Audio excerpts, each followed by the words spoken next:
082 అనేది పాస్వర్డ్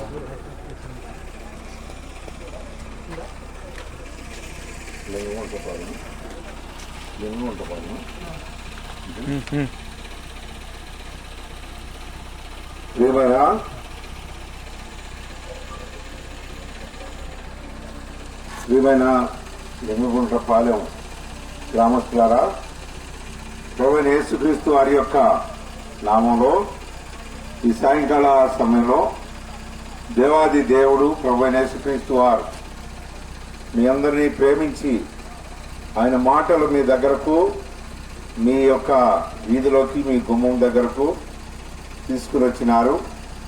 అవేమనగా యేసుక్రీస్తు మనందరికీ కూడా ప్రభువుగా, దేవుడుగా పిలువబడుతూ ఉంటున్నారు. కనుకనే ఆ సృష్టికర్త అయిన దేవుడు ప్రతి ఒక్క మానవుడి కొరకు, నీ కొరకు, నా కొరకు, మనందరి కొరకు కూడా రక్తము చిందించిన వాడిగా ఉన్నాడు. కనుకనే దేవుని యొక్క వాక్యంలో ఈ విధంగా సెలవిస్తూ ఉంది. దేవాది దేవుడు అంటున్నారు, మార్గములో నిలిచి చూడుడి, పురాతనమైన మార్గమును గూర్చి విచారించుడి, మేలు కలుగు మార్గం ఏదని అడిగి తెలుసుకోమని దేవుని యొక్క వాక్యములో ఇర్మీయా గ్రంథం 6వ అధ్యాయం 16వ వచనంలో ఈ విధంగా రాయబడుతూ ఉంది. కనుకని మనకి లేచిన కాంచి మానవుడు కోరేది ఏంటంటే మంచి మంచి మంచి మంచి జరగాలి. కనుకని ఆ మంచి ఏంటంటే దేవుని యొక్క వాక్యము నీ దగ్గరకు ఉంటే ఎప్పుడు నీకు మంచి జరుగుతుంది. నీ హృదయంలో ఉంటే ఎప్పుడు నీకు మేలే. కనుకని ఆ దేవాది దేవుడు నీ యాత్రా జీవితం అంతా కూడా సృష్టికర్త అయిన దేవుడు నీకు మేలు చూస్తాడు, కానీ కీడు చేయరు. కీడును పారదోలి మేలు చేస్తాడు. ఈ లోకంలో అనేకమైన శ్రమలు, నిందలు, ఇబ్బందులు, ఇరుకులు, రకరకాలటువంటి పరిస్థితులు మనం ఎదుర్కొంటూ ఉంటున్నాం. కనుకనే దేవుని యొక్క పిల్లలమైన మనం దేవాది దేవుని బిడ్డలుగా ముద్రించబడితే దేవునికి మనం సాక్షులుగా ప్రతినిధులుగా ఉంటే ఆ దేవాది దేవుడు నీ యాత్ర జీవితం కూడా మంచిగా కొనసాగించేవారుగా ఉంటారు.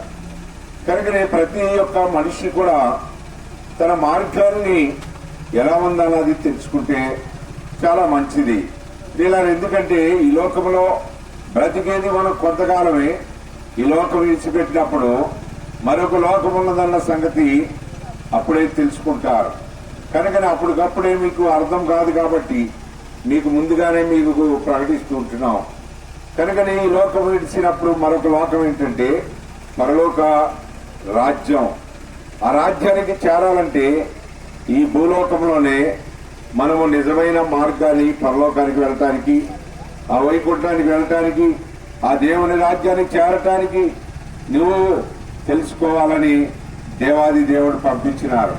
ప్రియులారా, మరి ఇది ఇంకా మరి దేవుని మాటలు ఎక్కువగా చదవాలని, వినాలని మైక శబ్దాంతరం అని చెప్తున్నాం, చదవాలని పత్రిక ద్వారా దేవుని మాటలు తీసుకొచ్చాం. కనుక ఆసక్తి కలిగి ఆ మాటలు చదివినప్పుడు నీ హృదయంలో దేవుని వాక్యం ఎత్తబడుతుంది. దేవుని కార్యాలను చూస్తావు. దేవుడు నిన్ను కూడా తన బిడ్డగా ముద్రిస్తారు. నీ యొక్క ప్రతి పాపము నుండి విడుదల కలుగు చేస్తారు. ఎందుకంటే పాపముతో పుట్టి పాపంలో పెరిగి పాపంలోనే మరణిస్తే ఈ లోకము నుంచి మరి మోక్ష రాజ్యానికి రాలేవు. కనుక ఇక్కడ చేసిన పాపం ఇక్కడే విడిచిపెట్టాలి. ఇక్కడే నువ్వు కడగబడాలి. ఇక్కడే నువ్వు దేవుని బిడ్డగా మార్చబడితే మంచిది. కనుకనే ఆ దేవాది దేవుడు చూస్తూ ఉంటున్నాడు. దేవుని కన్ను లోకమంతా సంచరిస్తుంది అంట. కనుక నిన్ను నన్ను మనల్ని అందరూ చూస్తుంది, చెప్పే నన్ను కూడా చూస్తుంది, నేనే మిమ్మల్ని కూడా చూస్తుంది. కనుకనే మీరు ఇంకా ఎక్కువగా తెలుసుకోవాలంటే దేవుని మాటలు చదవండి. మీ దగ్గరికి వస్తున్నాయి. దేవుని మాటలు వినండి. ఈ రాత్రికాల సమయంలో కూడా మన ఊరిలోనే గిలగాలు ప్రార్థనా మందిరం అని ఉంది. అక్కడ ప్రత్యేకంగా మరి కోరిక జరగబోతూ ఉంది. సాయంకాల సమయంలో 6 గంటలకు మీరు అక్కడికి వచ్చినట్లయితే చక్కని దేవుని మాటలు చెప్పి సేవకులు వచ్చి ఉన్నారు. దేవుడు మిమ్మల్ని మీ కుటుంబాన్ని అన్ని విషయాల్లో ఆదుకుంటారు. దేవుడు మిమ్మల్ని దీవించను గాక. మీ కొరకు ప్రార్థన చేస్తాం. పరిశుద్ధ ప్రేమ తండ్రి, నమ్మకమైన సృష్టికర్త దేవా, ఈ యొక్క సమయంలో చెప్పబడిన మాటలు మీ పిల్లల హృదయాల్లో నీరు కట్టండి, ఫలింపచేయండి. శత్రు కార్యాలు లయపరచండి. ప్రతి కుటుంబానికి మీ వెలుగు పంపించు. ప్రతి ఒక్క మానవుల్లో ప్రతి మనిషికి రక్షణ కార్యం జరిగించి మహిమ తెచ్చుకోమని ముందుకెళ్తుండగా సహాయం చేయమని యేసు క్రీస్తు నామములో అడిగి వేడుకున్నాము తండ్రి. ఆమేన్.